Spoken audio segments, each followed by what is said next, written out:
एक दिन धर्मराज युधिष्ठिर ने पितामह भीष्म से पूछा, पितामह, क्या करने से मनुष्य के दुखों का नाश होता है? कोई मनुष्य दुखी होने वाला है अथवा सुखी होने वाला है, यह कैसे समझ सकते हैं? किसका भविष्य उज्जवल होगा और किसका पतन होगा, यह कैसे पता चल सकता है? पितामह भीष्म ने कहा, पुत्र, इस विषय में एक प्राचीन कथा तुम्हें सुनाता हूं।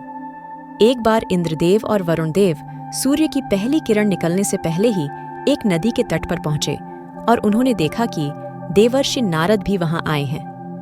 देवर्षि नारद जी ने नदी में स्नान किया और मन ही मन में जप करते करते सूर्य नारायण को अर्घ्य दिया। देवराज इंद्र ने भी ऐसा ही किया। इतने में सूर्य नारायण की कोमल किरणें उभरने लगी और एक कमल पर दैदीप्यमान प्रकाश छा गया। इंद्र और नारद जी ने उस प्रकाश पुंज की ओर गौर से देखा तो उसमें मां लक्ष्मी जी प्रकट हुई थीं। दोनों ने मां लक्ष्मी को अभिवादन किया। देवी लक्ष्मी से पूछा, मां, समुद्र मंथन के बाद आप प्रकट हुई थी, लोग आपको पूछते हैं। हे मातेश्वरी, आप ही बताइए कि आप किस पर प्रसन्न होती हैं, किसके घर में आप स्थिर रहती हैं और किसके घर से आप विदा हो जाती है। आपकी संपदा किसे मोहित करके संसार में भटकाती है और किसे असली संपदा भगवान नारायण से मिलाती है।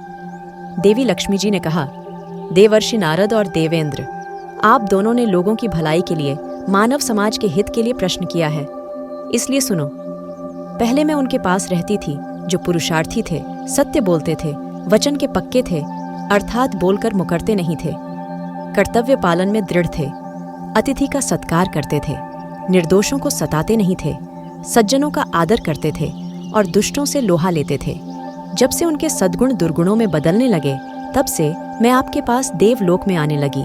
समझदार लोग उद्योग से मुझे प्राप्त करते हैं, निर्धनों को धन दान कर मेरा अर्थात लक्ष्मी का विस्तार करते हैं, संयम से मुझे स्थिर बनाते हैं और अच्छे काम के लिए मेरा उपयोग कर ईश्वर प्राप्ति के लिए प्रयत्न करते हैं। जो सूर्योदय से पहले स्नान करते हैं, सत्य बोलते हैं, वचन में दृढ़ रहते हैं, कर्तव्य पालन करते हैं, बिना कारण किसी को दंड नहीं देते, जहाँ उद्योग, साहस, धैर्य और बुद्धि का विकास होता है और ईश्वर की प्राप्ति के लिए प्रयास करते हैं, वहाँ मैं निवास करती हूँ। जो लोग सरल स्वभाव के होते हैं, किसी को हानि नहीं पहुँचाते, दृढ़ भक्ति करते हैं, मृदुभाषी होते हैं, नम्र होते हैं, जिनमें विवेक होता है, तत्परता, यह सद्गुण जिस घर के व्यक्तियों में है, वहाँ मैं निवास करती हूँ।